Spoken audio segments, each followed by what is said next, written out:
BNR gold and diamonds తరుగు తక్కువ బంగారం ఎక్కువ. ఇప్పుడు మన వైజాగ్ లో జూలై 24న గ్రాండ్ ఓపెనింగ్. ఈ విజయవాడకి తీసిన ఫస్ట్ మిస్సమ్మ సినిమా ఆయనగా డైరెక్టర్ సార్. సో ఆ సినిమాతోనే వాళ్ళ సంస్థ నిలబడి అద్భుతమైనటువంటి సినిమాలకి నాంది పలికింది. తర్వాత అండి అమెరికా అమ్మాయి అనేటటువంటి సబ్జెక్ట్ ఏదో తయారు చేసుకున్నాడు ఆయన. అన్ని వెరైటీ సబ్జెక్ట్స్ అండి. అయితే హీరోయిన్ని ఎవరు పెట్టాలి అని మీమాంస వచ్చింది. వస్తే మరి ఎలా కనిపెట్టాడు ఆయన? ఒక అమ్మాయి అమెరికా నుంచి వచ్చి ఇక్కడ డ్యాన్స్ నేర్చుకుంటుంది డ్యాన్స్ స్కూల్లో. ఆ డ్యాన్స్ స్కూల్కి వెళ్ళి ఆ అమ్మాయిని తీసుకొచ్చి, అమ్మాయికి డ్యాన్స్ వస్తే చేస్తుంది, బట్ నటించాలంటే ఎక్స్ప్రెషన్స్ ఇవ్వాలి కదా. సో ఆ అమ్మాయిని తీసుకొచ్చి ఆ అమ్మాయికి ఎక్స్ప్రెషన్స్ ఎలా నటించాలో చెప్పి ఆ అమ్మాయికి కావలసినంత ట్రైనింగ్ ఇచ్చి అంత శ్రమ తీసుకుని ఆ అమ్మాయి చేత అమెరికా అమ్మాయి సినిమా తీశాడు. అది బ్రహ్మాండంగా ఆడింది అమెరికా అమ్మాయి. అందులో అమెరికా అమ్మాయి పాట కూడా పాడుతుంది, పాడనా తెలుగు పాట, మీ ఎదుట మీ పాట అని. చాలా పెద్ద హిట్, చాలా పెద్ద హిట్ అది. అవును, మా గురువు గారు దేవులపల్లి కృష్ణశాస్త్రి గారు రాసిన పాట అది.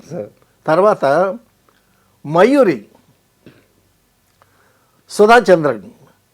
మయూరి అనేటటువంటిది ఒక న్యూస్ బులెటిన్ వచ్చిందండి.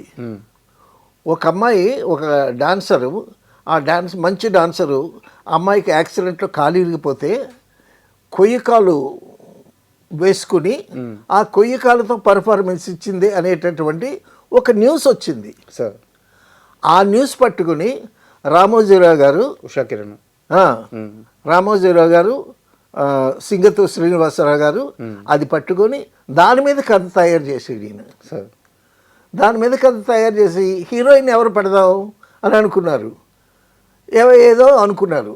సింగతు శ్రీనివాసరావు గారు ఏమన్నారు, సార్ ఆ అమ్మాయిని ట్రై చేద్దామా ఒరిజినల్గా అని అన్నాడు శ్రీనివాసరావు గారు.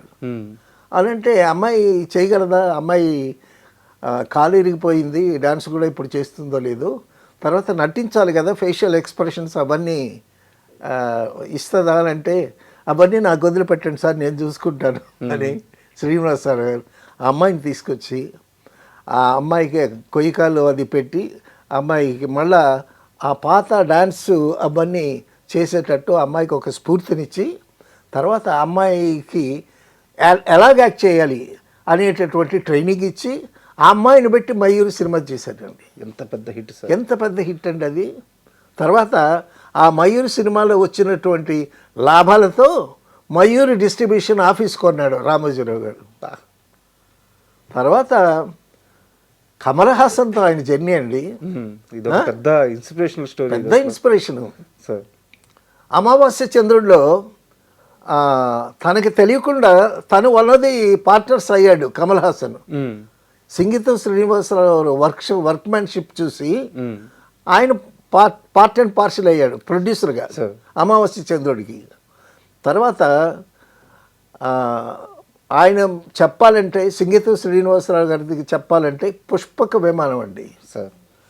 అసలు ఎవరికన్నా అసలు ఆ టైటిల్ అసలు మూకీ సినిమా నుంచి టాకీ సినిమాలకు వచ్చి చాలా అద్భుతంగా డైలాగులు ఎంజాయ్ చేస్తూ ఆ రోజుల్లో చేస్తూ ఉంటే అసలు డైలాగులు లేకుండా మూకీ సినిమాలు చేద్దాం అనేటటువంటి ఆలోచన ఎవరికి వస్తుందండి?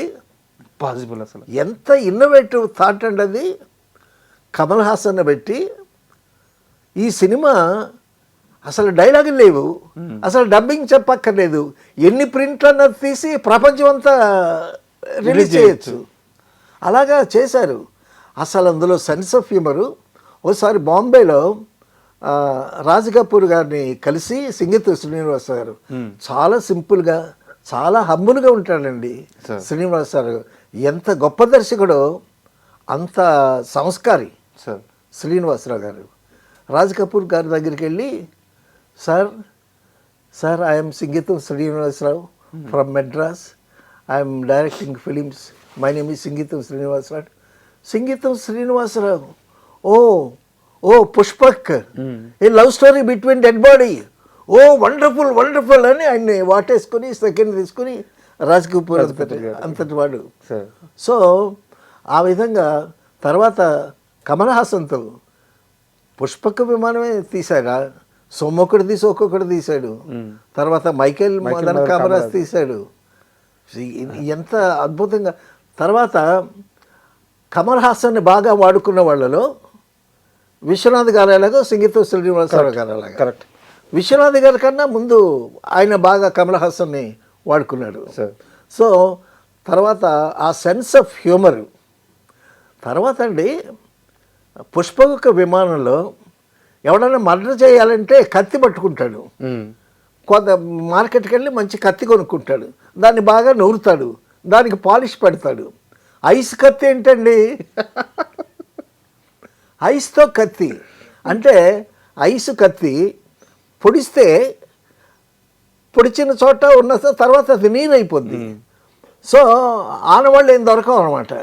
అసలు ఎంత వండర్ఫుల్ థాట్ అది. తర్వాత ఆ విలన్ క్యారెక్టరు ఆ కత్తి ఐస్ కత్తి కదా, అది కరిగిపోకుండా ఒక దీంట్లో పెట్టుకుని కూల్ బాక్స్లో పెట్టుకుని తిరుగుతూ ఉంటాడు. సో ఆ విలన్ మీద ఎంత కామెడీ రన్ చేశాడు, కమల్ హాసన్తో ఎంత కామెడీ రన్ చేశాడు. నాకు పుష్పక విమానంలో బాగా నచ్చిన ఏంటంటే అండి, అమలు వస్తుంది కదా, సార్ అమలు వచ్చి ఆ షాపులో ఒక ఆర్నమెంట్ తీసి చెవికి పెట్టుకుంటుంది. చెవికి పెట్టుకుంటే ఈయన చూసి సైగలు చేస్తాడు. సైగ చేస్తాడు ఏమని అంటాడు అంటే బాగాలేదనమాట. దానికి కోపం వచ్చింది. కోపం వచ్చి తర్వాత అది పడేస్తుంది. పడేసి మరొకటి పెట్టుకుంటుంది. మరొకటి పెట్టుకుని ఎట్లా చూస్తుంది. చూసేసరికి అంటాడు, అనేసరికి ఆవిడ నవ్వుంది. సో ఆ విధంగా వాళ్ళ సైలెంట్గా సీన్స్, అవును, ఫేషియల్ ఎక్స్ప్రెషన్స్తో అమ్మాయి చేత కూడా ఎంత బాగా యాక్ట్ చేయించాడు శ్రీనివాస్ గారు.